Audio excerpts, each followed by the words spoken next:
Hello, heathens! I'm Megan Angus, and this is Spinning the Wheel podcast.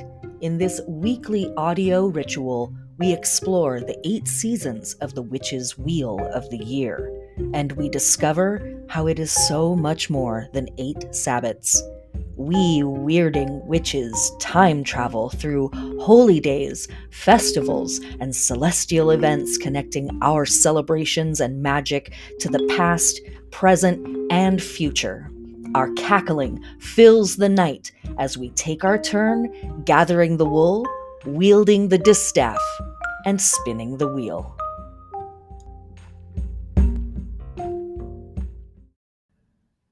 Hello, and welcome to another episode of Spinning the Wheel podcast with me, your soggy but inflamed host, Megan Angus. Come on in. Come on in. Welcome back to all of my witches, pagans, and heathens, and those of you who are desperately attempting to understand us. We appreciate your effort. Sucka. Before we get into all of the really cool stuff that we've got going on this week, let's get into the shill that that I always put at the beginning of the thing. Let's see. Our next class and our last class for 2022 is going to be the next Wheel of the Year class, which will be a guide and introduction and romp through Yule, aka winter solstice. And I will be hosting that December 13th, Tuesday, December 13th. On my YouTube channel. This is going to be a live stream. If you want to join us live, that's wonderful. You can join us in chat and, harangue me or attempt to. If you are wanting more information than what we are going to be talking about in just the lecture itself, you can subscribe to my Patreon. And folks that are subscribed at the Venus level and up, which is $9 a month and up, get access to the Patreon bag of holding, wherein you will find the workbook for Yule, for this year's Yule, and the calendar that we reference every week here when we're talking about all of our holy days every week. It has the heliacal rising for fixed stars. It has the moon phases. It has a lot of stuff in it, actually, ever more growing every year. I'm like, I can also add this layer too, right? We can fit that in there. At some point, the print is so small that, I kind of have to, I have to, rescind and be like, okay, maybe we can't put that layer of information in. I'll find some other place in the book to put it. Anyways, there's a lot of stuff, is my point. And for folks who are wanting to do that work on an even more intimate level, you can join my Patreon at the Sun level, which is $23 a month and higher. This supports my work, doing this work for free, being able to offer the classes for free, the podcast for free with no ads.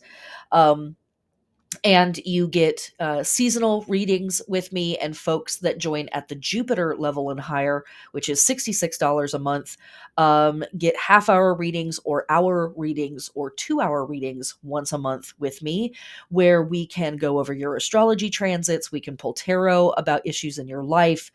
We can talk about how the phases of the wheel are manifesting in your world. And side note to all of that stuff, a lot of you have been joining.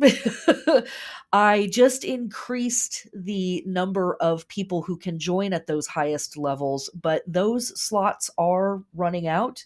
And I don't know if I'm going to be offering more of those slots in the future, because they're a lot of work. It takes a lot of energy to do that work with you guys. And I love doing it, but it's also like, oh my gosh. So if it's something that you've been thinking about, go check out my Patreon, see what all is offered there, because you get all of the regular stuff plus the readings with me every month as a means of me saying thank you for supporting this work and making it possible for me to do this work for free for community. So that's the next class. And side note, and so let me actually talk about that for a second. My books for new clients are currently closed because they are completely full. And I am only seeing patrons right now. And currently, the folks that have priority in amongst my patrons are the folks that have those higher levels of subscription where you get monthly readings with me. And then everybody else, and then the general public. My books for the general public at this time are probably not going to reopen until February or March. Um, if you want more information about all of that stuff, you can go to my website and sign up to my newsletter to be alerted when the books reopen. Or join my Patreon and skip the line, as it were. But I am also taking a little bit of time off because this has been a very full and active year for me. The highs have been quite high, the lows have been pretty low. And I need to just take a little bit of me time. So after the Wheel of the Year class on December 13th, I'm not going to be doing anything else publicly, though, and I probably will continue to do the weekly podcast. But they might be a little bit shorter for the rest of this year than they have been this previously. And then we'll be back at it again in January. I don't know. I'm feeling it out. We'll see how it all works out. But my output may be a little diminished. Slash and if you are wanting to get a reading with me, um, either become a Patreon or get in the waiting line to be alerted when my books reopen next year. As I said, there's a lot of you now, and it's really incredible. And also, I need to reorganize my offerings. I need to reorganize what I'm doing to make sure that I'm still offering the best that I can to everyone, and am open to work with as many of you as I can, but still give quality work to everybody that I'm working with. Does that make sense? I hope it does. So, all that to say, wow, thanks. This year has been kind of incredible. I just got my statistics back from my podcast stuff, and I'm in the top 5% for this thing and top 10% for that thing. So, you all have made this podcast exceptionally uh, uh, um, successful. And I'm really, really grateful for that. I'm very, very thankful. And it's leading to bigger and better opportunities for me, which is really cool. And I can't wait for what we are going to accomplish in 2023. It's going to be radical, ridiculous, witchy, weird, and wonderful. Okay. Um, Last tarot circle of the month, this is the other thing. I was going to teach the last tarot circle of the year as a live class, but instead I am taking some time off. So that is going to be a recorded class that is a guided visualization, guided meditation offering instead.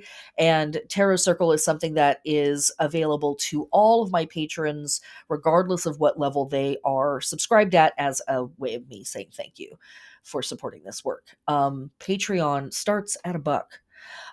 And all of that money stuff aside, if supporting the podcast financially is not reasonable or realistic for you, I get it. Please tell a friend, share this on social media, email it to a friend, email it to a loved one or a coworker. That is one of the most potent ways that you can support the podcast. Whatever platform you listen to this on, head over and give it a rating, leave a review if there is a space to leave a review for the podcast. Again, the little robots love that stuff. And that is in many ways more potent support than actual money support. Although money is cool because I pay rent with that. And I've tried to pay rent with ratings, and my new landlord is just not going for it. So, different streams of energy for different types of effects, right? That's how that works. But thank you, thank you, thank you. The support this year has been really phenomenal and really exciting. And like I said, I can't wait to see what we are gonna get up to, stirring the old cauldron in 2023. Okay. Links and all of that stuff are in the description of the podcast for all of the various ways to get a hold of me and work with me.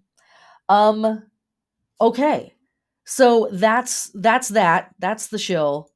That's plenty of that. So now let's get into the actual podcast, shall we? Okay, let's do it. Um we are in Samhain season, waxing moon in Pisces, lunar week 42. And is that true? Is it lunar week 42? I think it is. Yeah. See what I mean? Like, I don't even know what's happening anymore. It's been a wild year. Um, and to orient us in Samhain season, because we are still in Samhain season, even though we are about to tip into December. Um, our major themes for us witches, heathens, and pagans that we are working with during this season are the life, death, rebirth process, fate, and ancestors. And then within that stuff, the ways that those three big ideas might manifest for us during this season are death and transition, the underworld journey, and that's definitely a universal one, and we're going to be working with that outside of Samhain season as well. Ancestors and shadow work, also going to carry over into Yule season. Purification and protection. Rest after labor, because of course we've just metaphorically had the big harvest pulled in during Mabon season, the Sabbath that comes before Samhain. Celebration of life, and that's really celebration of life in the face of death and destruction and chaos, metaphorically and literally these days here on earth. Sacrifice, chaos, and shutting down. And a lot of that stuff is going to be really prevalent in our holy days that we are dealing with this week.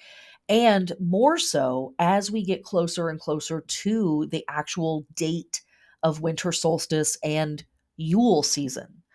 But I do want to remind you, as we move through December, especially with the great capitalistic machine of the Western world out there, there is this real press for it's winter. It's not yet. We are in the last stages of fall. Don't forget that.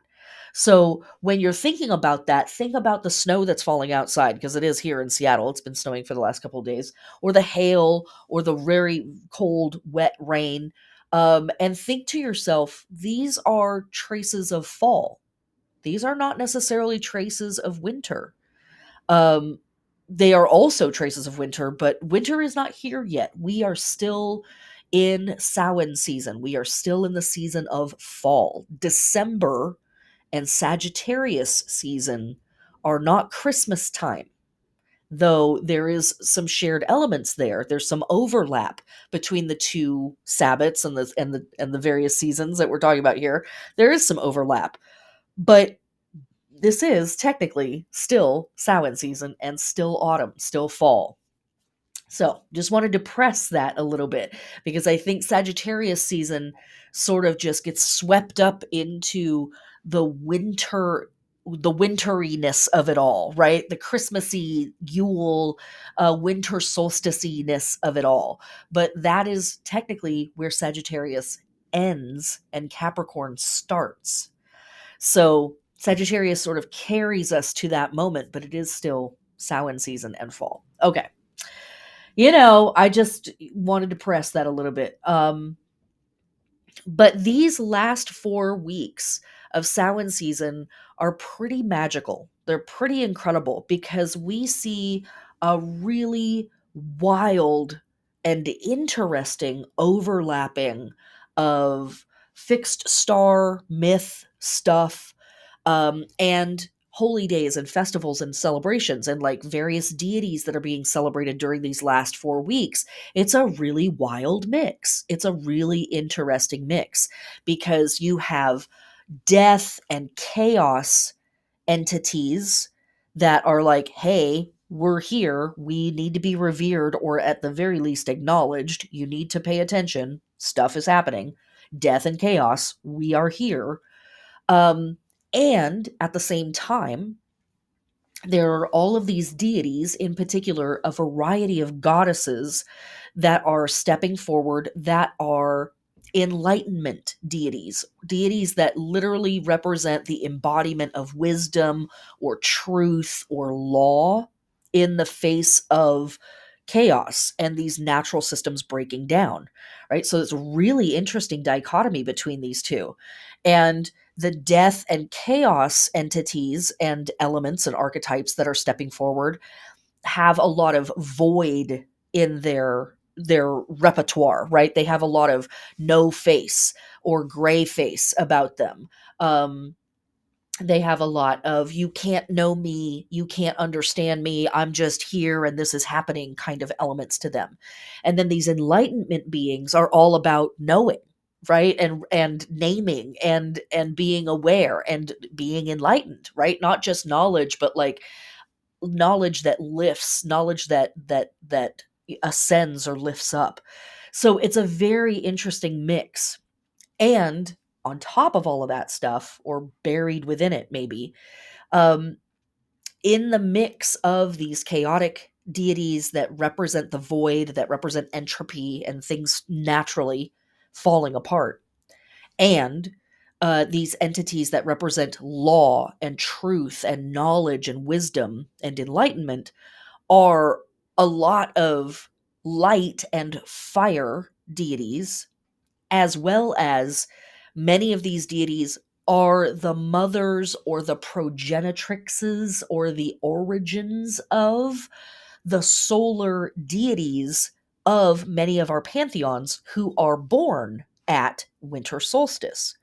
And so there is also this collection of solar deities stepping forward that are about to be born. And many of them are like peeking out at this time, or there are these sort of like pre funk holidays that are like, get ready, the solar deity is on its way. Here they come, check it out, in the midst of death, chaos, dissolution, entropy, all of that stuff, which is frightening and naturally occurring at the same time, right? It's a scary process. And also, we know this is going to happen every year. So, or, at some point in our cycle, right? If we're thinking of the wheel as a metaphorical practice that we move through on a personal level, we know that there are going to be swings in the pendulum. We know that there are going to be, dips and troughs on the high seas of life, right? There's going to be moments where we're at the top of the wave and moments when we're at the bottom of the wave. And, and, and this is natural. This is the way it rolls.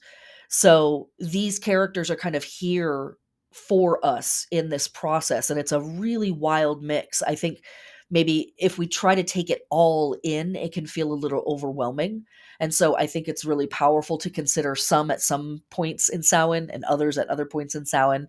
But when we can, to take a step back and sort of look at the totality of like, who are these entities that are stepping forward right now to assist us in this season and in this process? Because holy moly, what a collection of weirdos that are here to help us. Yes, I am referring to the great gods and goddesses and archetypes as weirdos. Please don't strike me down, or if you do, make it quick. Like, I have to pay rent soon. All right. So let's talk a little bit about our moon for this week.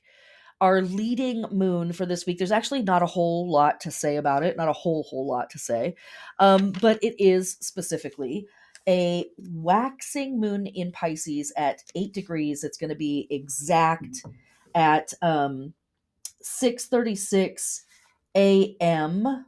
Pacific Standard Time, Wednesday the 30th. And this moon is, I kind of am thinking of it as like the water of fire, right? The water Pisces of fire Sagittarius season. And we have some interesting stuff happening this week with Neptune, which is the ruling planet of Pisces. But mostly what it is to say about what there is to say about this moon, this waxing moon in Pisces, is turning our efforts towards good, turning our efforts towards charitable acts, mutual aid acts? In what ways can we sacrifice some of our harvest to the embetterment of the group, to the embetterment of society, to those that are in need around us?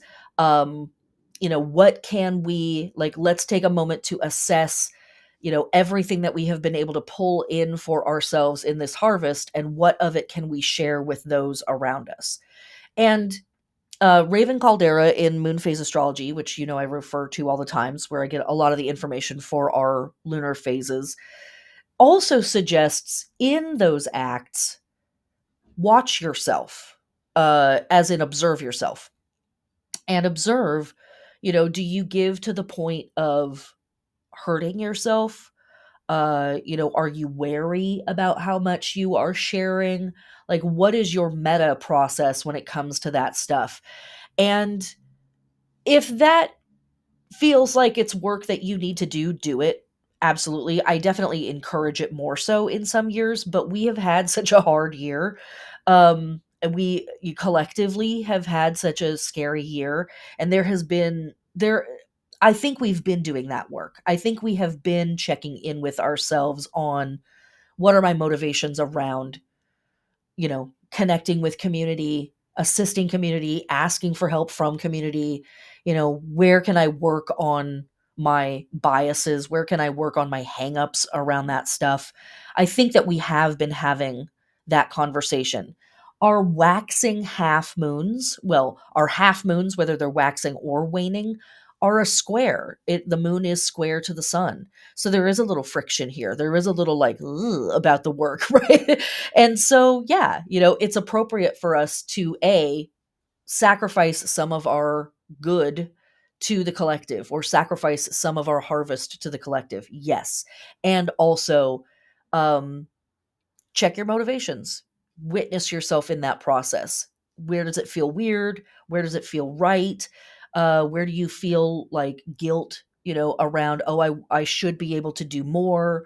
Or who am I to complain about XYZ when so many people have it worse? Like, have that conversation with yourself, but also witness yourself having that conversation with yourself. Just a little disassociation for a treat, as I like to say here on the podcast, just a little. Like I said, there's Neptunian stuff happening this week, so we have disassociation on the menu. If you are hungry for that, we have some ready to go, chef special. But um but but witness yourself in your process, and journal about that. Like, that's really potent stuff to journal about and reflect on, of like, not only what do I think I need to do more of or less of, but how do I go about having that conversation with myself? Am I blamey? Am I mean to myself? Am I generous with myself? Am I hesitant to have this internal dialogue? All of that stuff. It's important. And not to necessarily make any sort of a conclusion either, right? This is an ongoing process that we are in. Just witness yourself in that moment. Okay. That's what's up with the moon. Wednesday the 30th. Um, and now I think I'm going to go into the astrology and the moon for the rest of the week. Okay, yes. I have a plan. I know what I'm doing. Just don't look at me like that. Okay. So what else is going on this week with astrology and lunar stuff? Okay. Also on this same day, Wednesday the 30th, later in the evening / the next day for everybody else around the planet, we have Venus in Sagittarius opposing Mars retrograde in Gemini at 18 degrees. This could be, let's talk about what's easy about it. Let's talk about what's hard. It's Mars plus Venus, right? So we have an opportunity for some sexy times. We have an opportunity for some lusty moments, but Mars is retrograde. So maybe not feeling their oats as strongly as they normally would.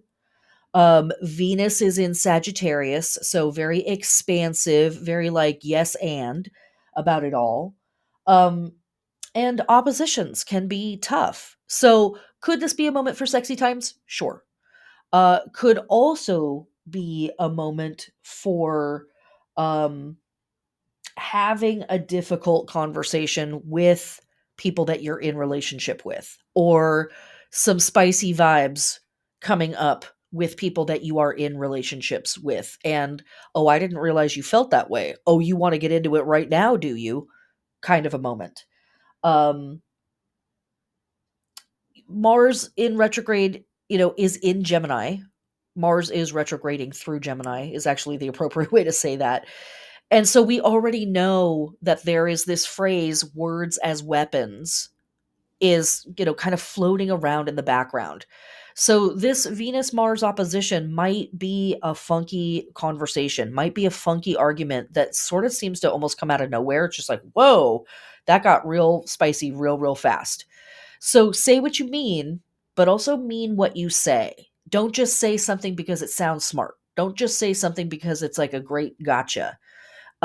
Really watch your words and know that in a moment like this, with an opposition like this, sometimes you might say a thing that you think is okay to say, and the other person is like real offended. Their feelings are very hurt. It's Venus, it's our emotions. So just be aware of that, right?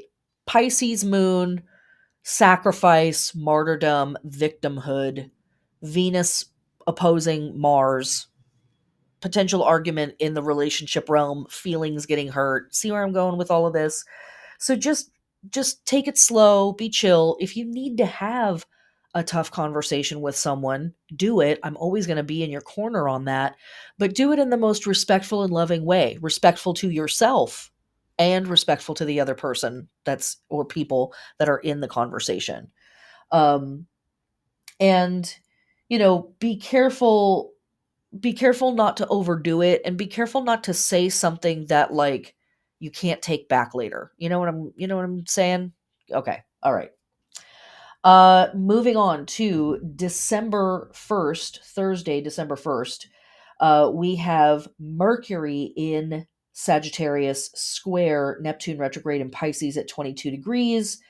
This is a really fantastic time for confusion, misunderstandings, secrets, misnegotiation, misinterpretation, right? So, kind of building on this situation with Venus and Mars the day before, it's like, oh, some stuff got said, and now we roll into the next day, and that stuff might get more misunderstood or more cloudy or more hazy as we go through.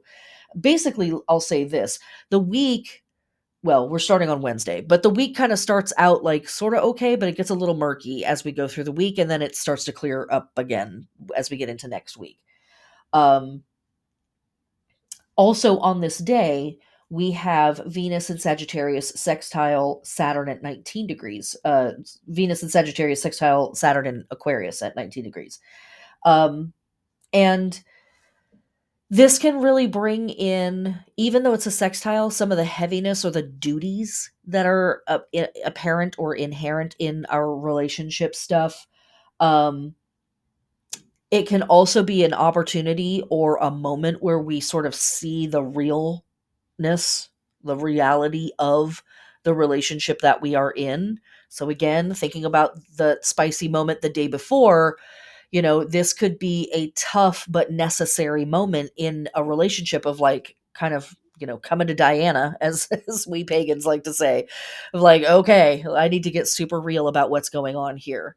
Um, and uh, the other cool thing about that is that because it's a sextile, there's also a cooling effect. Saturn, right, can cool things down a little bit and bring it back down to the ground, right? Mars wants to be very hot and very like excited about the thing. It's in Gemini. It's very inflated, very abstract and intellectualizing of the stuff.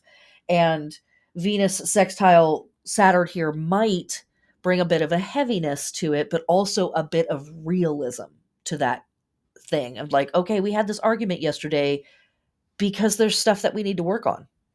So let's work on it, right? So what might start out spicy on Wednesday might turn into something that's like, okay, this isn't the most exciting or happy moment in our relationship, but it's a necessary moment.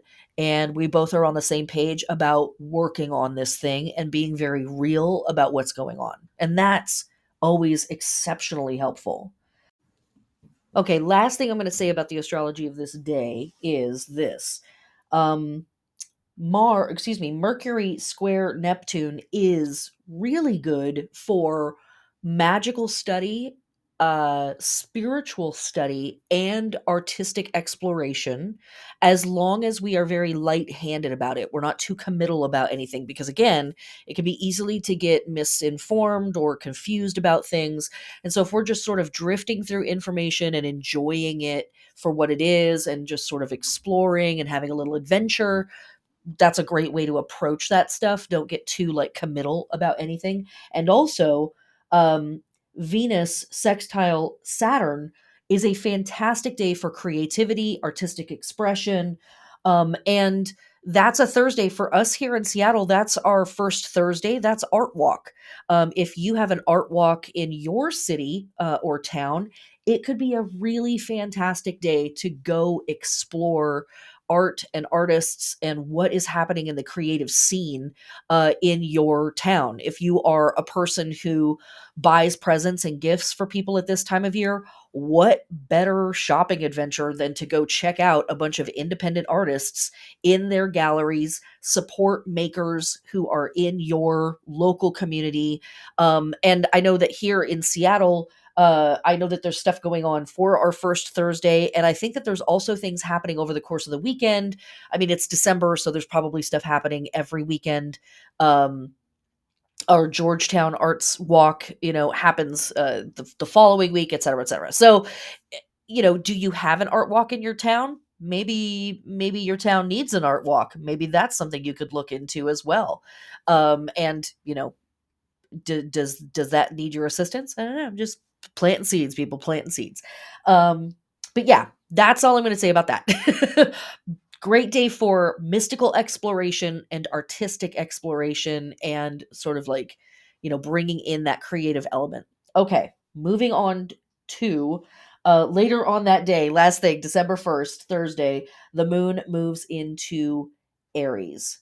Oh, and I'm realizing, see, I'm so scattered lately. I have had so many things going on. I apologize. I swear to God, I'm going to get my shit together. I'm realizing now that I didn't talk about waxing moon in Pisces work. So let me roll it back for 1 second.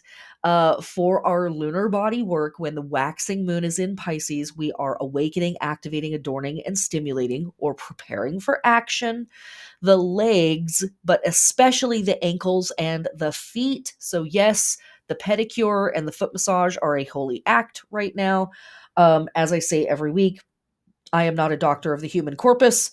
I am a doctor of the cauldron and the athame. I am a doctor of the pentangle. So if you're wanting to integrate any of the health suggestions or body suggestions in this, check with your trusted health advisor. You can always, of course, work with the metaphor. So where are you walking? Where are you? What metaphorical path are you on? That might be something for consideration with the waxing moon in Pisces. And for our plant body work, we are doing a variety of things, but there is a type of focus on planting, transplanting, and grafting for annual flowers and fruit and veg that bear crops above ground. But again, we are deep into Samhain season. We are headed towards winter. And so if you're doing any of that stuff, obviously it is going to be for the winter time veg and fruit that bear crops at this time of year, and not the regular stuff. Okay. Then, as I said, the moon moves into Aries, which we will talk about more in just a day or two. Friday the 2nd, nothing of note occurs. So let's move on to Saturday the 3rd, where we have the gibbous moon at 27 degrees of Aries at 10:08 p.m. Pacific Standard Time. Later in the day, basically the next day for everybody else around the planet. And When we are working with this waxing moon in Aries, it's nearly full, not quite. It's the stage before that. It's nearly full. We're starting to pick up some momentum in our process. And remember, we're within Sagittarius season. We've just had the Sagittarius new moon last week. We just had Jupiter, Sagittarius's ruling planet, stationed direct after 4 months of being retrograde. And so this new moon in Aries is our first fiery, or not new moon, excuse me. This gibbous moon in Aries is our first fiery moon after all of that stuff. And um, this new moon, or this, I don't know why I keep saying new moon, this moon, gibbous moon, uh, is really encouraging us to stretch ourselves, to take on or be open to risky adventure. And don't sue me, right? Let me say that first off. Don't go ice skating on a broken ankle or something stupid. Don't do that.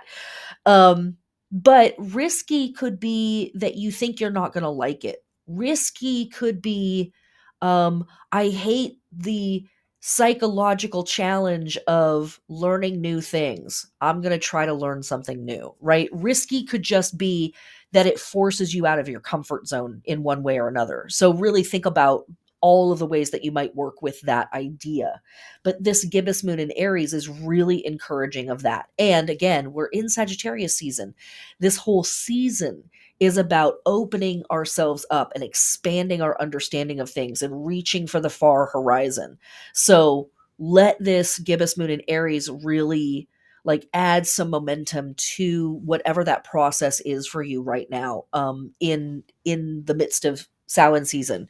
It could be that you are reaching for the far horizon and deepening your understanding and pushing yourself into some uncomfortable places around chaos and dissolution and what comes after that. And how is enlightenment found in dark, scary places?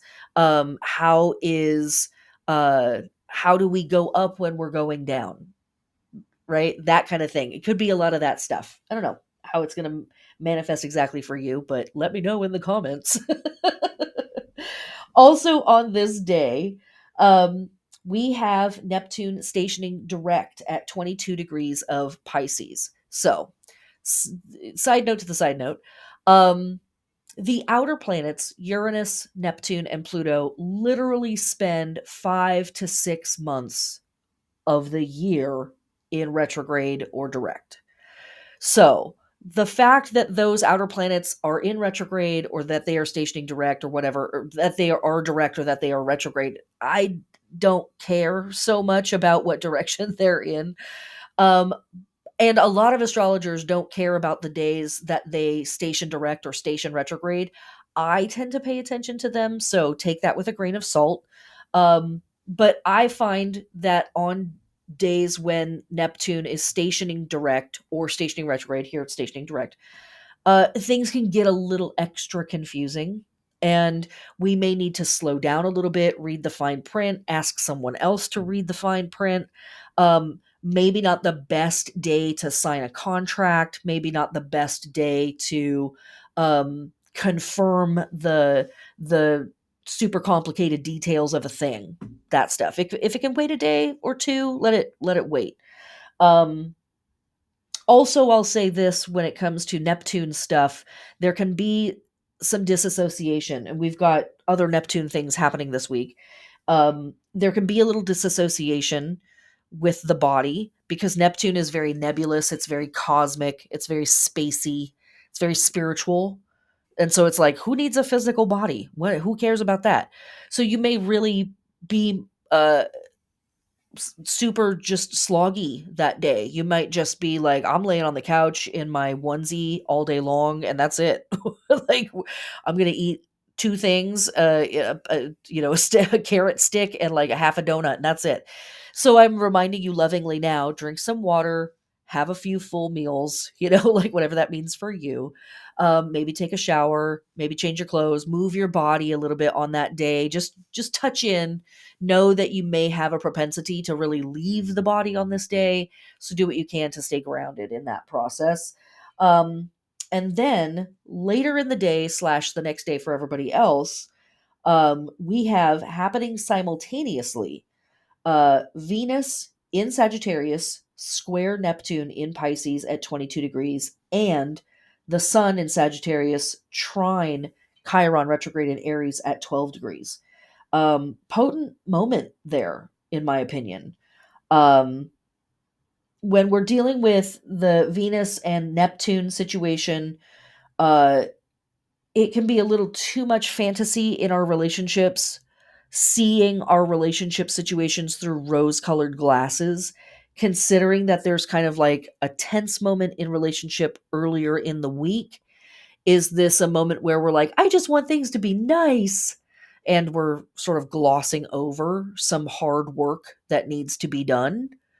Um, and then with that Sun trine Chiron, that could be there to lend us some strength in that process. And, you know, the Sun has had a variety of interactions with Chiron throughout the year, and they're always around our sacred wound.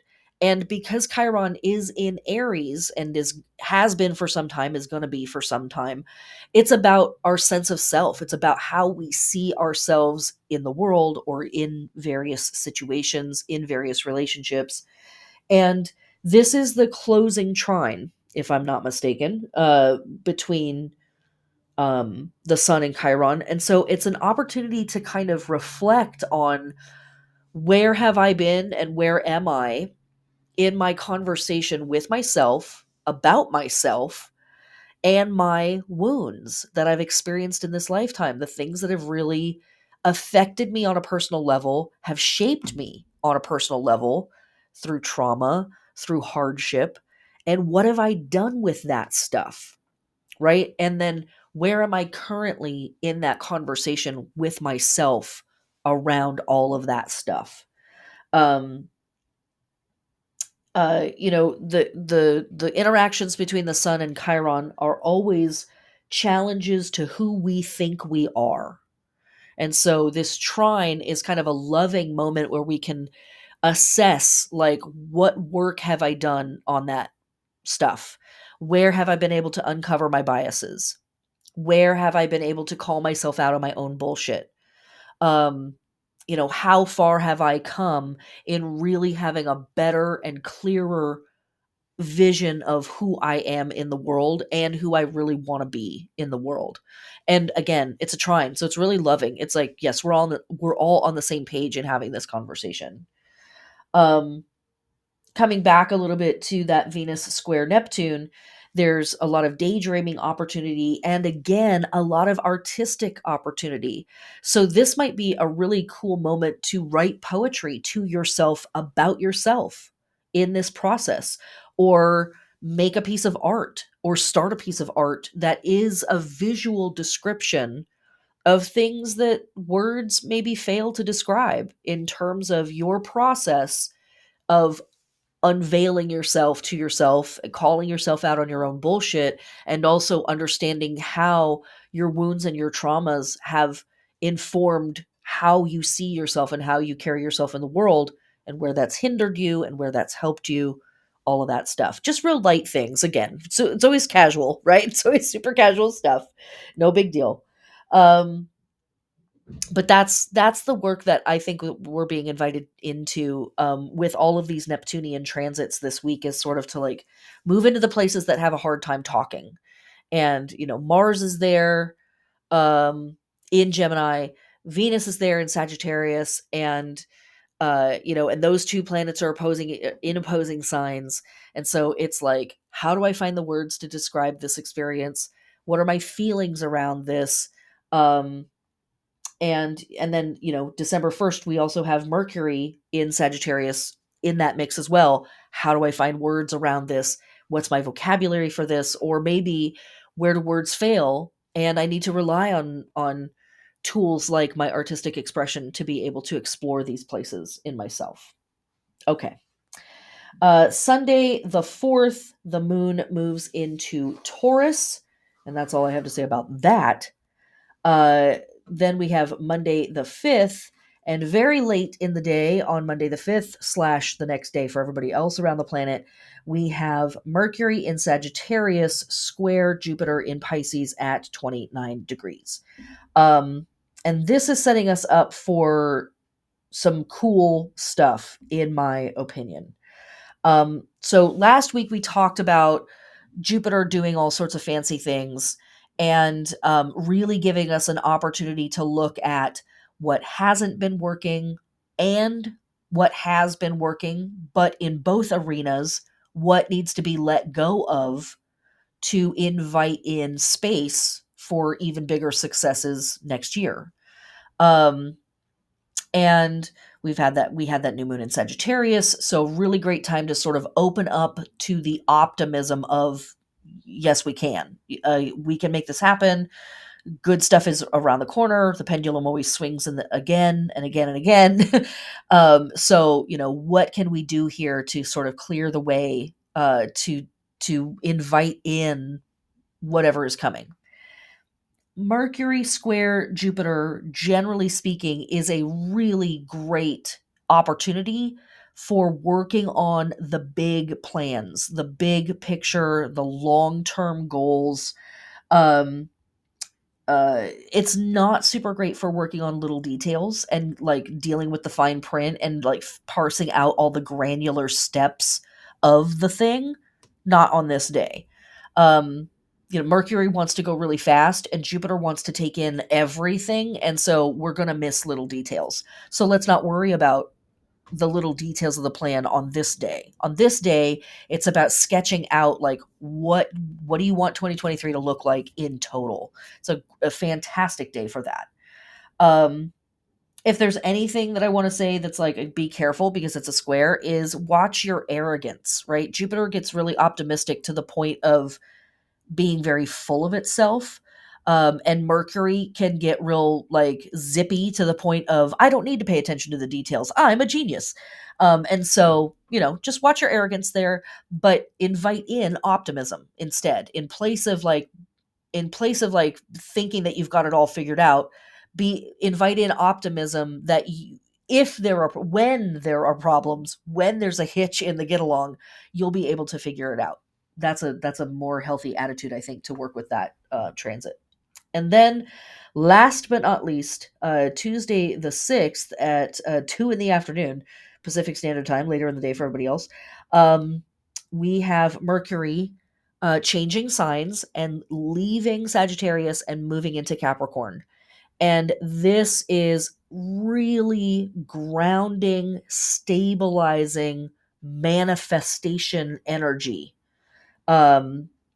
Mercury in Capricorn is very methodical, it's rational, it's reasonable, it's very sober in its approach to things, and it's very realistic. And so it is a awesome follow-up to the transit from the day before, which we'll still be sort of feeling a few traces of between the 5th and the 6th. Mercury square Jupiter is like, wow, let's look at the big plan. Let me get my big blueprint in place. And then Mercury rolling into Capricorn the very next day is like, cool. And now let me get very real and grounded and mature about what actually I think I can accomplish. What parts of this might be a little too fantastic, but we're not going to erase them. but what parts of this can I really see, and like where can I get very realistic about what could be happening in this big plan. I love it. I think it's a really cool thing. The stuff that's going to be the most essential to our blueprint may be really obvious for us on this day. The phrase I wrote down was find the structure in the fantasy. So the fantasy might be the day before and really all of these Neptune transits that we're having all week. But this moment of Mercury moving into Capricorn is like, cool, let me find the architecture. Let me find the structure or the skeleton of the fantasy. And let me kind of hone in on that, and then we'll flesh it out as we go. Okay. I think I forgot to mention Sunday the 4th, the moon moves into Taurus, and Tuesday the 6th, the moon moves into Gemini. Side note to the side note of the side note. Um, One of the lunar elements that I have not talked about in the past because I've felt like it might be too confusing is when the moon is void of course. And what does that mean? Uh, what that is an astrological term slash maybe it's an astronomical term as well. But what it indicates is a space in the lunar process that happens multiple times throughout the month. It happens every couple of days, really, um, where the moon has made an aspect to a planet, and then it's not going to make another aspect to a planet before it changes signs. So at times, the moon being void of course might last for like an hour and a half or 2 hours or 3 hours. At other times the moon's void of course moment can be, a day or more. Just because of where the moon is versus where all the planets are in the sky. It's not going to hit another planet for a minute. Um and a lot of people who do lunar magic or who pay very close attention to the lunar process, they pay very close attention to when the moon is void of course, and they don't do stuff during those times. Again, as I said, most of the time you're talking about a gap of like an hour and a half, 3 hours, 5 hours, maybe. It's like a portion of a day, and then the moon changes signs, and we're good. The void of course moment ends, and we're on to the next thing. Um, I would love to know if you guys want me to include that information next year as we go through. Because of course, as you know, even though I've been doing this for almost 2 years now, I still think of this as a bit of an experiment, and I'm still trying to figure out exactly what should be here, what's too much, what's not enough, where the emphasis should lie, all of that stuff. So, if that's something that's like, you're like, yeah, I would love that piece of information, throw a comment in somewhere, send me an email, whatever. If you're thinking to yourself, like, good Lord, there's already so much stuff in this podcast. I don't know if I can handle another layer of information that would be really confusing to me. I'd love to know that too. Um, and while you're there sending me a comment or send me an email or whatever, I would love to know, of the various forms that this podcast has taken over the last 2 years, has there been a form that's really your favorite? Do you like the way I'm doing it now? Have you liked something previously in the past? Do you wish I would talk about something else more or something else a little bit less, or integrate the information in different ways? Um, because I'm exploring as well with you guys. Though I have been studying this information for a long time, I'm still discovering what are all of the ways that I can present this information to you and make it make sense and make it be something that is not just interesting theoretically, but interesting and actionable. God knows I love to talk. That's no secret. I think that's readily apparent. But I also like to talk about things that are useful. I like to give information that's interesting and enlightening and inspiring, but also stuff that is something you can utilize in your day-to-day practice.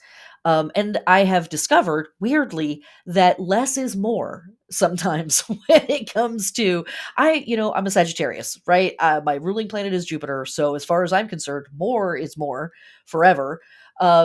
But turns out that a lot of people actually do better with a little bit less information, and then they know they can find their way through it and find an action plan.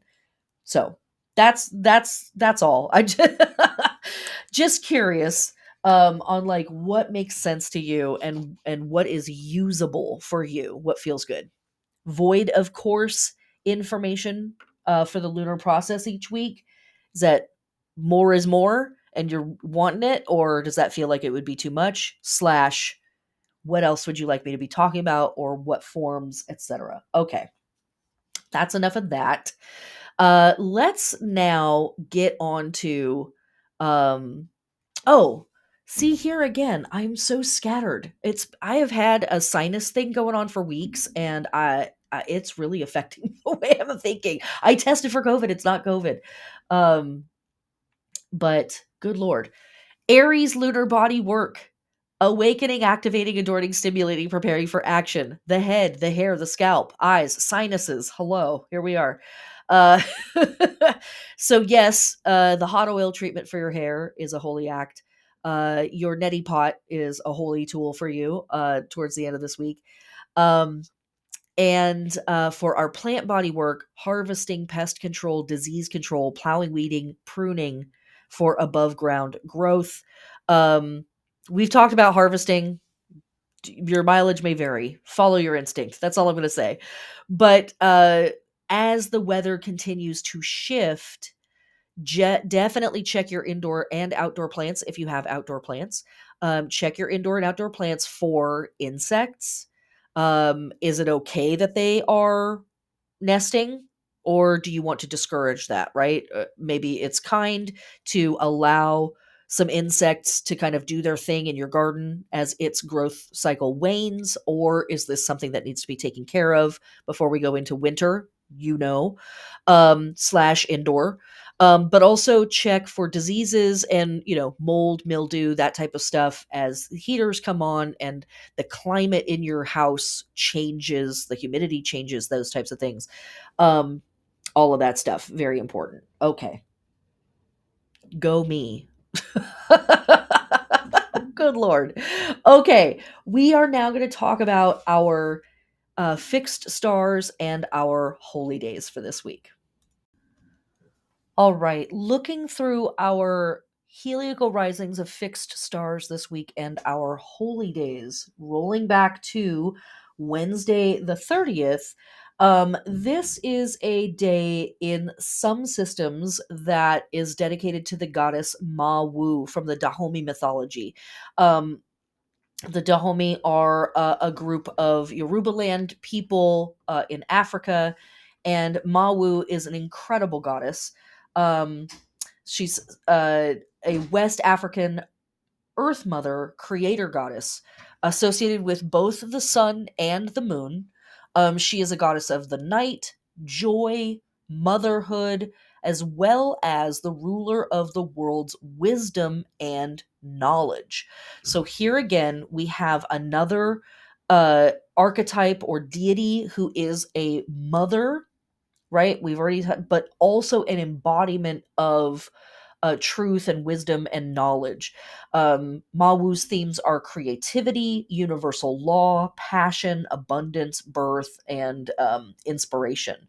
Her symbols are clay and the moon, because clay is what she is going to form beings out of. And she's often depicted arriving or riding on an elephant's back, but she's also often depicted with a serpent.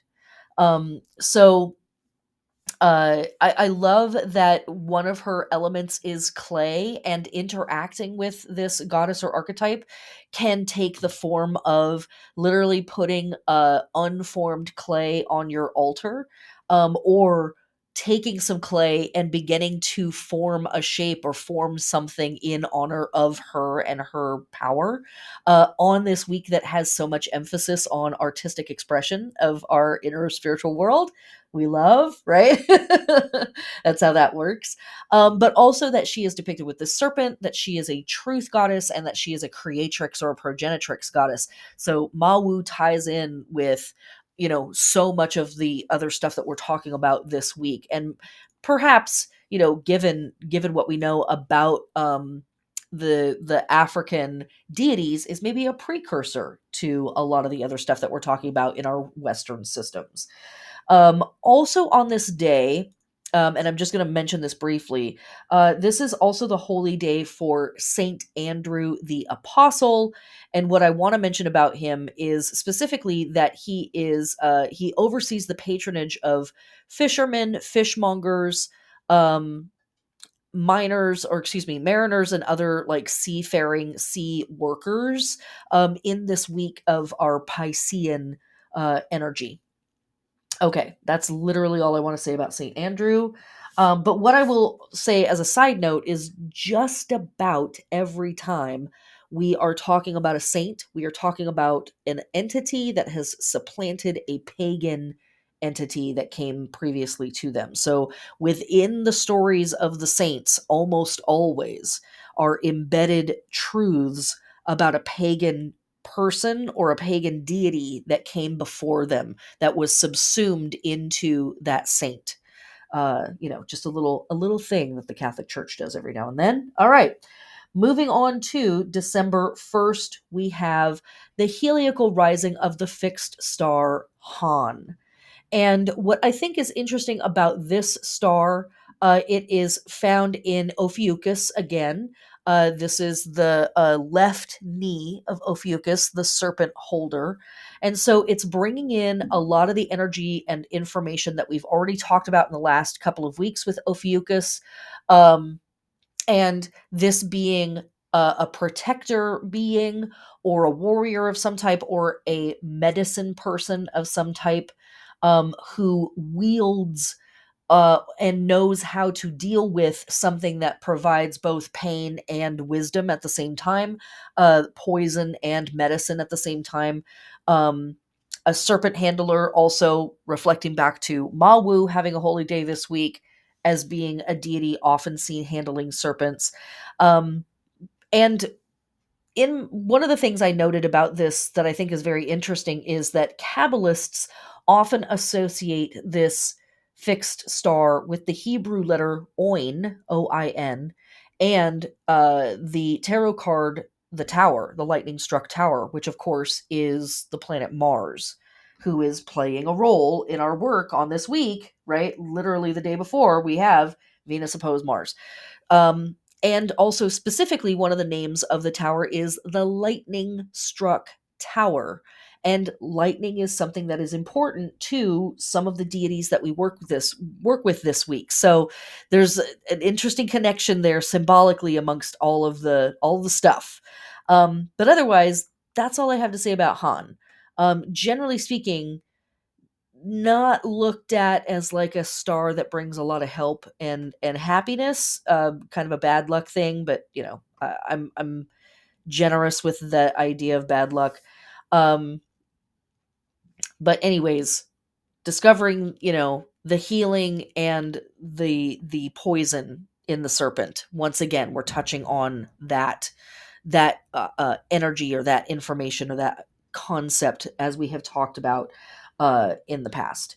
Okay, briefly, because we're not talking about all of the holy days this week by far. Um, December 1st is World AIDS Day. This is a global day of remembrance and reverence and observance of the many, many, many thousands of people who have died of AIDS and the many, many thousands of people who are living beautiful, successful lives with AIDS. And recognizing all of the wild shit that has gone into that for those folks. Also, on this day, we have a day of Minerva from our Roman friends and ancestors. And Minerva is yet another goddess who is an embodiment of truth, wisdom, law, as we've, carrying through from a lot of that from last week into this week. And we're going to see it throughout Sagittarius season, these goddesses and these archetypes that represent and are sort of embodiments of law and truth. But also on this day, from our Greek friends and ancestors, we have a festival called Poseidia. And from our Roman friends and ancestors, we have the Feast of Tiberinus. And Poseidia is Poseidon. This whole month is named for Poseidon. There is very little historical record around exactly what is happening with Poseidia. And same with the Feast of Tiberius, or Tiberinus, excuse me. This was dedicated to the river Tiber. Um, and so we have these water deities here within this week of our waxing moon in Pisces. Um, but outside of that, we don't know a whole lot about these two holidays or what exactly was going on with them. Lots of conjecture on why these two water elements are important on these days or at this time of year, but we don't know. But I just wanted to mention them, being that we are in the watery week of Sagittarius, and these are falling on those days. Okay. Also on this day, we have the day of Red Tara from our Buddhist friends and ancestors. There are many, many different Taras, but Red Tara carries an energy about them that is very warrior-like, very fiery, very in league with our Sagittarius energy. Really cool stuff. December 2nd, we have the heliacal rising of the fixed star Antares. Antares is found in the constellation Scorpio. It's right in the heart of Scorpio. And the name Antares literally means anti-Aries. And there's a couple of opinions why it has this name. One of the opinions is that it was literally a rival of the planet Mars because their colors are so similar. Other folks think that they are rivals because the constellation Aries is way, way far out on the western horizon and absolutely going down as this portion of Scorpio is coming up. And so the everything that the Aries constellation represents is sort of being suppressed and pushed into the underworld as the massive constellation of Scorpio continues to ascend in the sky. Could be that. Could be, whatever. Interesting imagery there to explore, is what I would say. Uh, Antares is one of the 15 Behenian fixed stars. It is often imaged as a man armed with a coat of mail, but it's also seen as a scorpion. And I'm going to read a little bit from the Astrology King website, where I get a lot of my information about fixed stars. It's pretty cool website. I don't agree with everything that this guy says, but he does a really good job on historical research, and I do like that. I don't know if you guys have picked up on that, but I do like that. So this is from Astrology King. The prime star of Scorpio is Antares, a name meaning rival to Mars. In the night sky, it's often more visible than Mars itself. In Babylon, it was Urbat, Urbat, Urbat. In the asterism, Horus, divine protector. And asterism is it's kind of like a constellation. The Babylonian title brings us to this star's role as one of the 4 archangel stars. Fomalhaut is Gabriel, Aldebaran is Michael or Michael, Regulus is Raphael or Raphael, and now Antares is Uriel, Uriel. So literally there in the name, kind of hearkening back to the Babylonian name for this fixed star, Urbat. Going forward, the city of Ur, where Abraham is said to have been born, is said to have been the first city built after the Great Disaster, aka the Great Flood, and was given the name of Earth itself, Urs, Urs. And we see Urs showing up in a couple of other important constellations and stars and such throughout the sky. That city stood close to the site of later Babylon itself, which is not too far from the modern Baghdad. Uriel, the archangel not mentioned in the sacred texts made available to the public, was the one who held the secret knowledge of the great disaster and only revealed it to those judged able to accept it and still believe in the divine goodness in all that befalls us. Again, this is so very Scorpio in nature that one cannot miss or deride its ring of truth.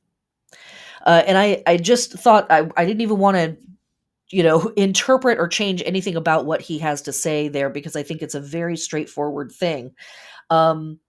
It's really in this fixed star is sort of saying like the ugliness of the world, right? And here we are in Samhain season watching the world fall apart. We're watching, the great disaster, quote unquote, that happens every year.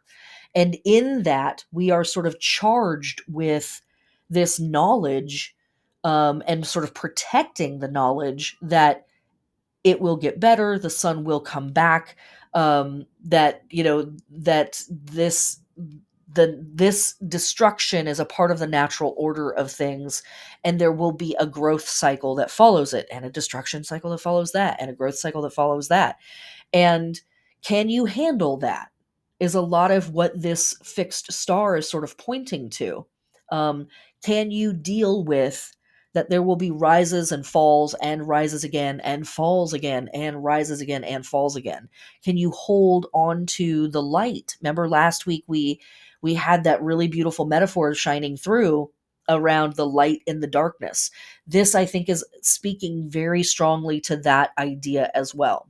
Here in the midst of Sagittarius season, the light in the darkness, the fire in the midst of the waning year. That stuff, just that stuff. Really, really cool. I couldn't not talk about it. Because it was just a little too on the nose. All right. Moving to Saturday the 3rd, the only thing I want to mention here is from our Roman friends and ancestors, a holiday called Lux Mundi, which is literally the light of the world. Lux Mundi is a name that some branches of Catholicism will use to refer to Jesus, who is born, what was it? December 25th, right? Yeah. I'm sure it's just a coincidence. So that thing, right? We're now beginning to see the very beginning as we step into the start of December, the light in the darkness. This idea sort of being repeated over and over again. Can you handle the darkness? And can you handle the truth about the darkness? And also remember that the light is there in the darkness as well. Okay, moving on to Sunday the 4th. We have our last heliacal rising for the week, and this is the fixed star Al-Wade. This is found in the constellation Draco or Draconis. And it is usually thought of as the dragon's eye. The traditional name for this fixed star is Rastaban, which comes from the Arabic phrase Ras Ath Thuban, which means the head of the serpent, and Al Wade, which is from the Arabic meaning who is to be destroyed. But it also can mean the lute player. Kind of random.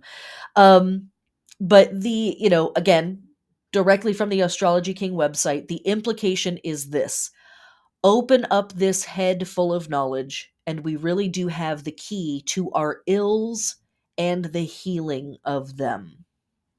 And this message is repeated over and over again through the various constellations and fixed stars that we are traveling through, whether it's Draco or Scorpio or Ophiuchus or Sagittarius. Even there's this sense of the we are in the dark and the light is here. Can you find it in the midst of uh things falling down around you? Can you retain your sense of charity, your sense of mutual aid, your sense of love, your sense of connectivity to the people around you as things get spookier and scarier and harder?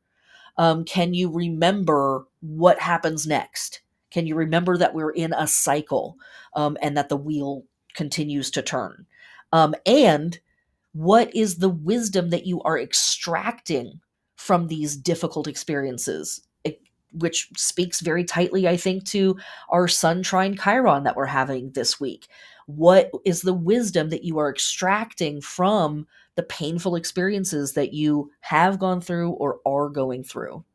That stuff, and can you kind of keep yourself in the midst of that process? Oh, this is why I'm crazy.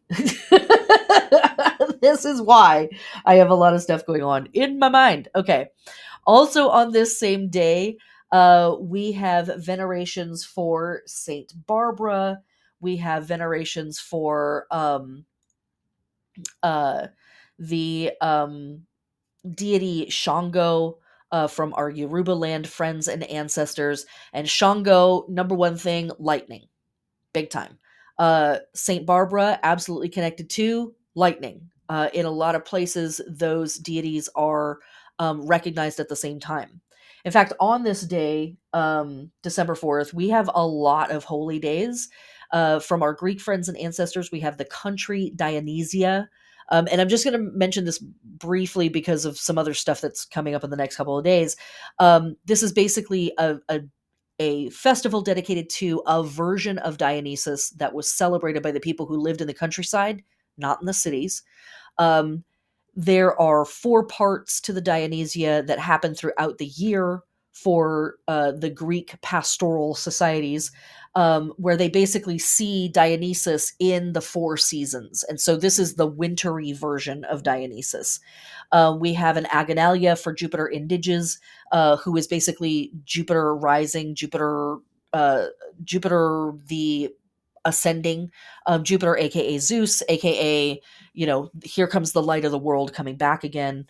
Um, and also on this day, we have from our Orthodox Catholic or Orthodox Christian friends and ancestors the presentation of Mary, which is also known as Mary Theotokos. The word Theotokos literally means to give birth to a god, the one who gives birth to God or a god. Um, so a deep iteration or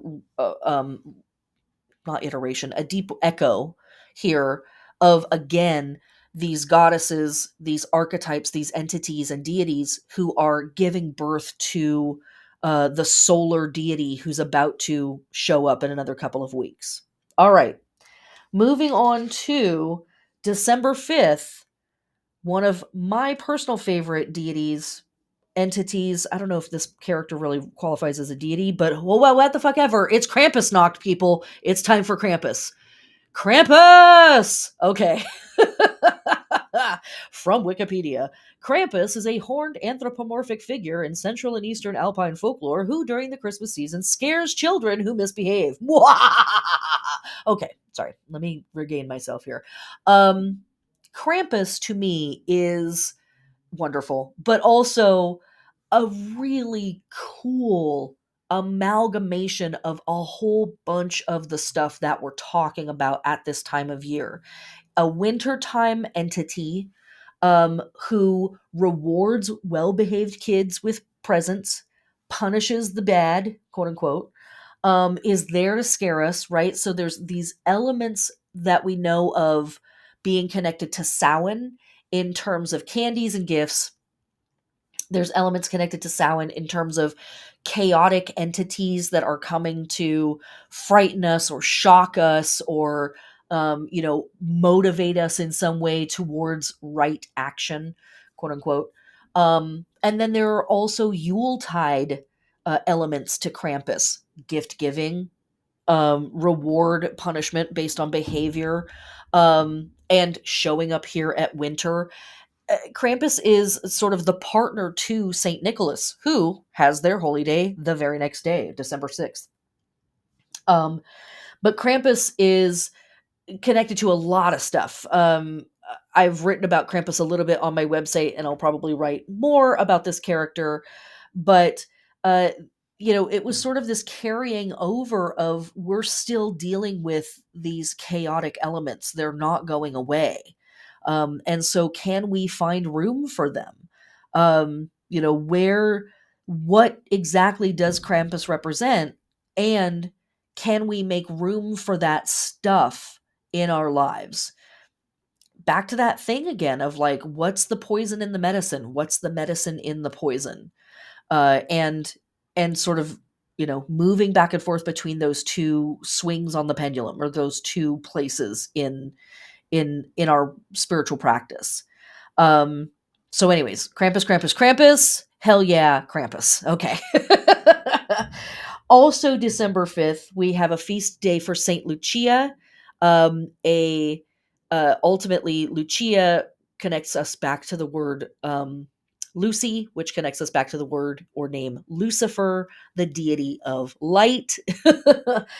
So Saint Lucia is another light bringer at this time of year. And then also from our our Roman friends and ancestors, we have a multi-day festival that starts here at December 5th, called Consuelia. And this was a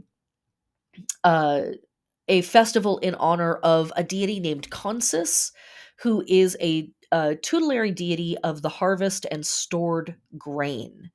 And so we have this happening on this day. The day before, we have the country Dionysia, which I think are basically reflections of each other, right?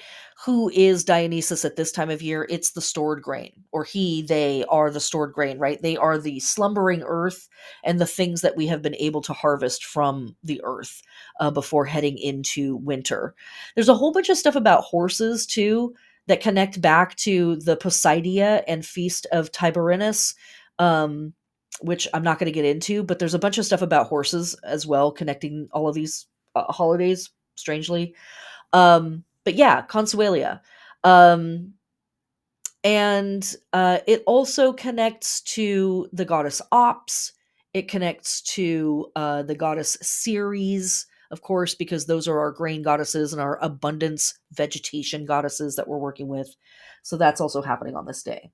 And then wrapping up the week on December 6th, we have St. Nicholas's Day from our Catholic friends and ancestors, but it's almost a global thing. Sort of, St. Nicholas, yet another iteration of Santa Claus, or Father Christmas, or Jack Frost, or any of those various winter Dead Moros who we talked about a couple weeks ago. All of those deities are sort of these, you know, bearded characters that are coming along in big fuzzy robes and doing wintry stuff.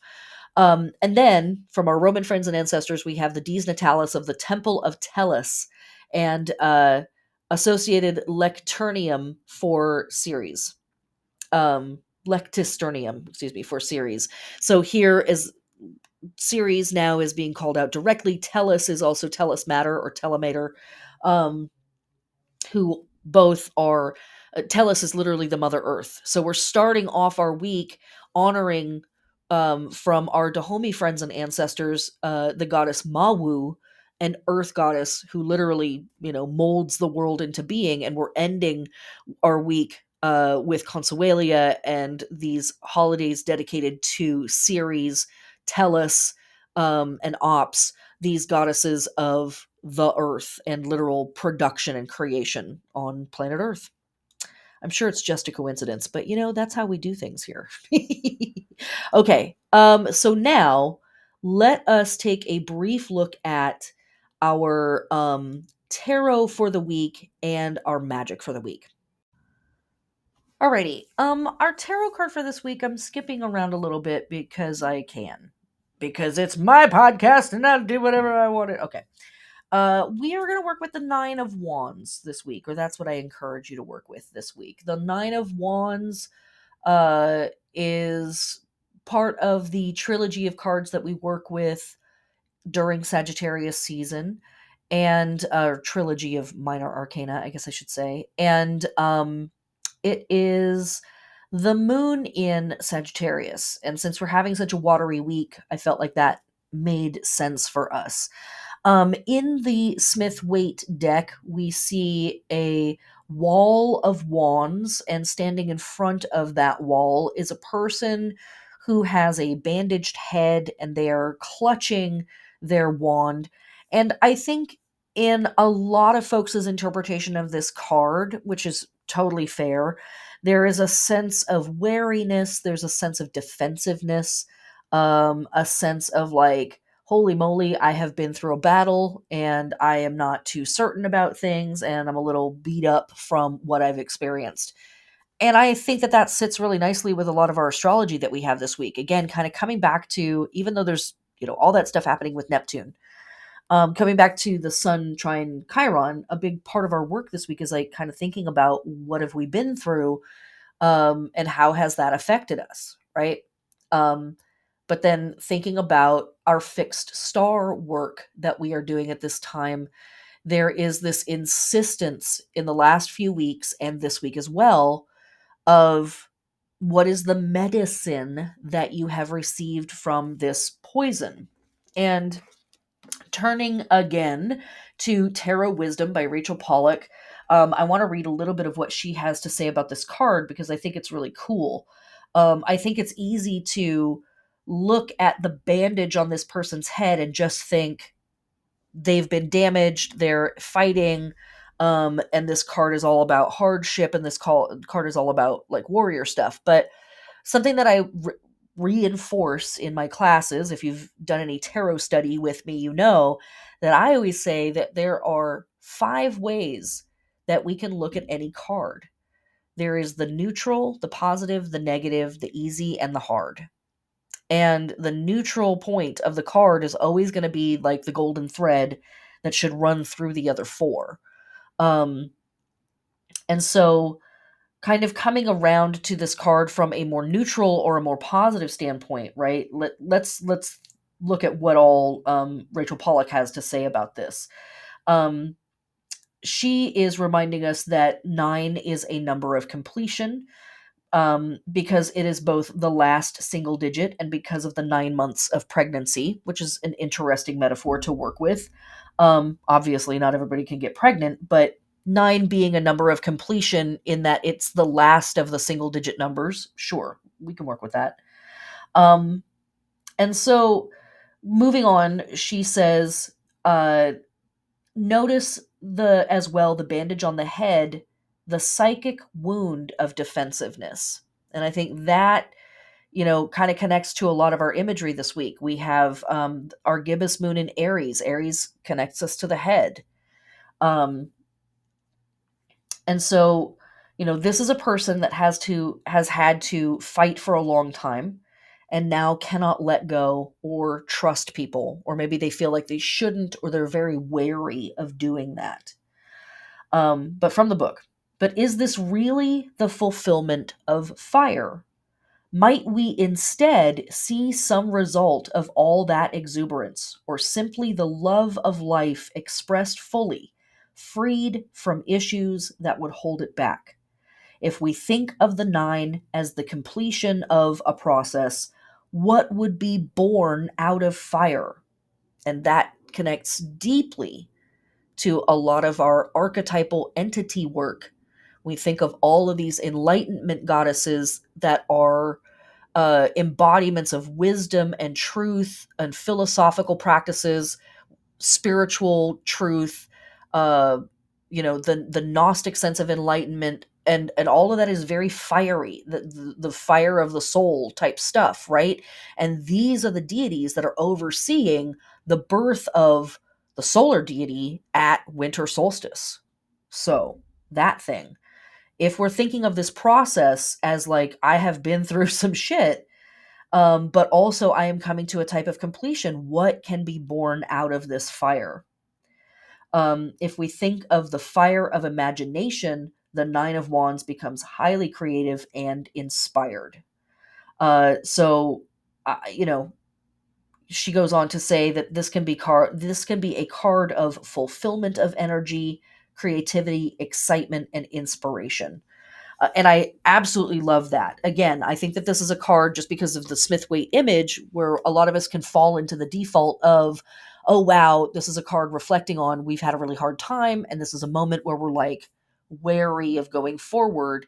And yes, right, thinking about our fixed stars that we're working with this week, like,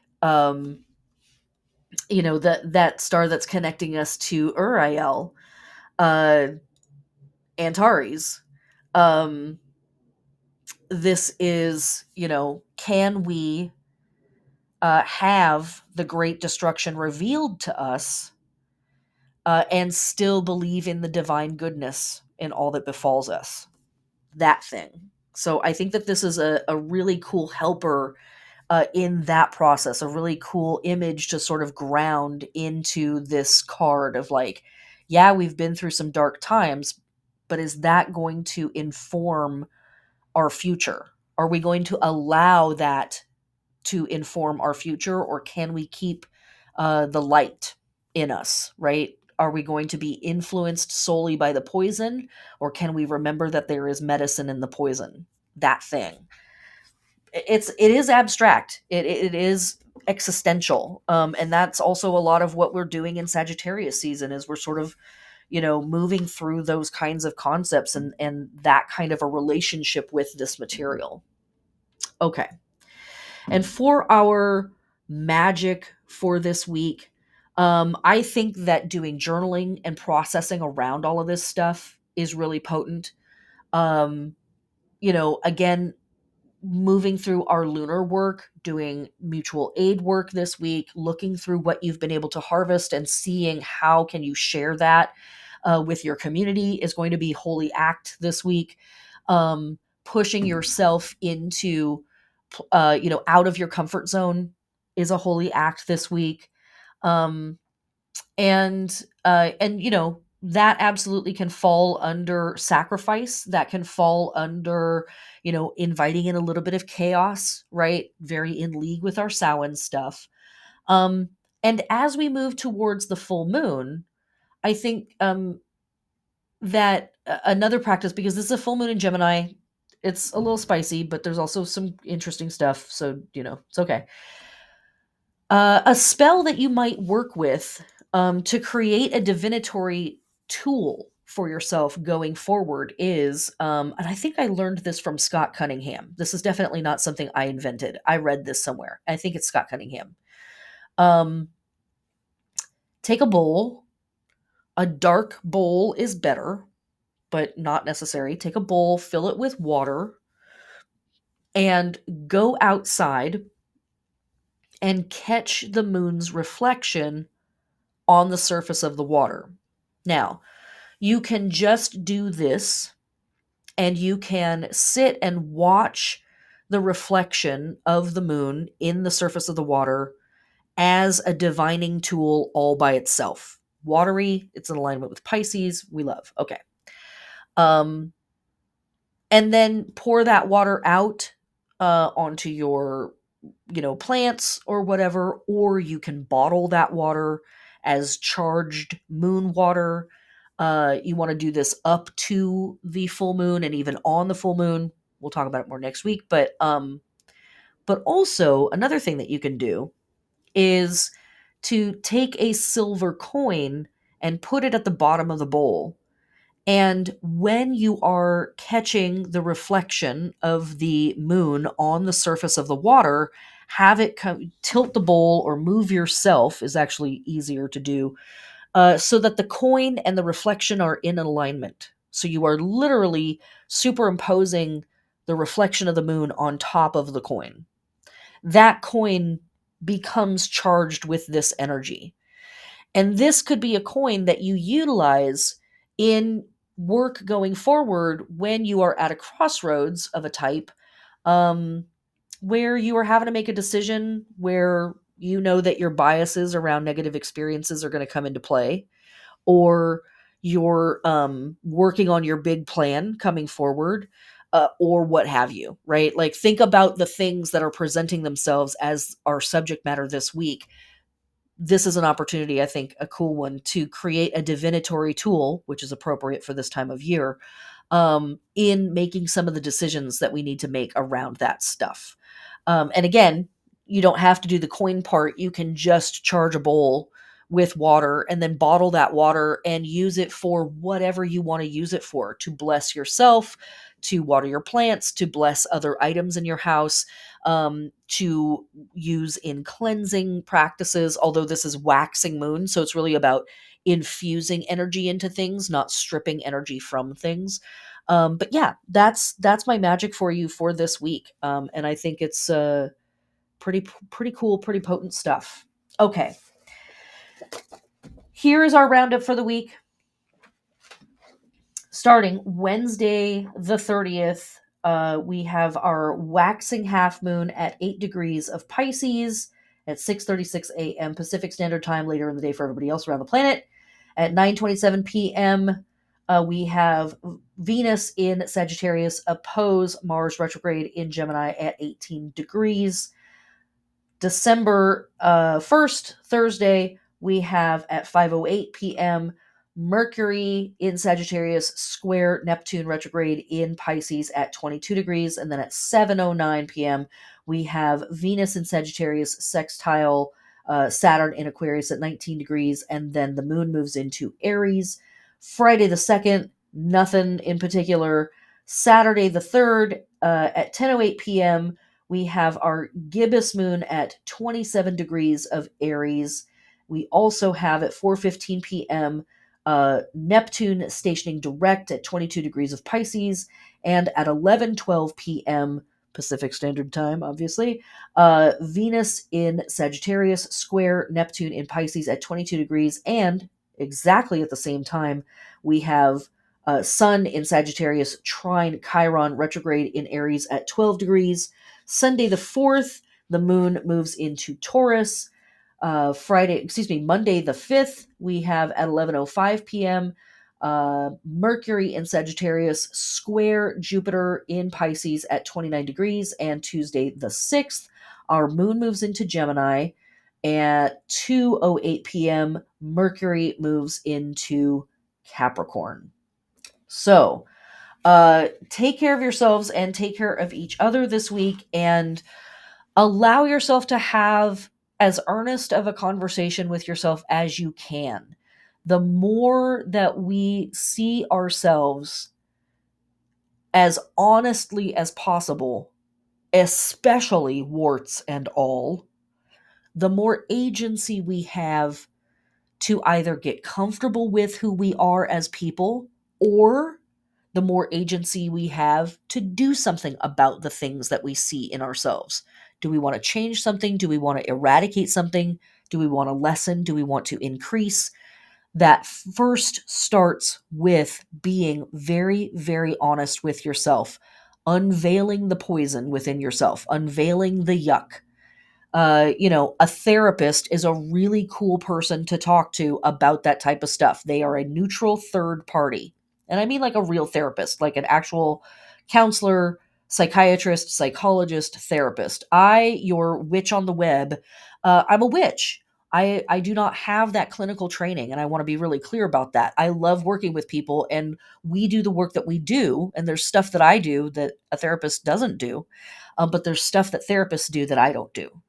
And I just always want to be very, very straightforward about that. This could be a really fantastic time to get super real with yourself about where your poison is, where your wounds are, where your yuck is.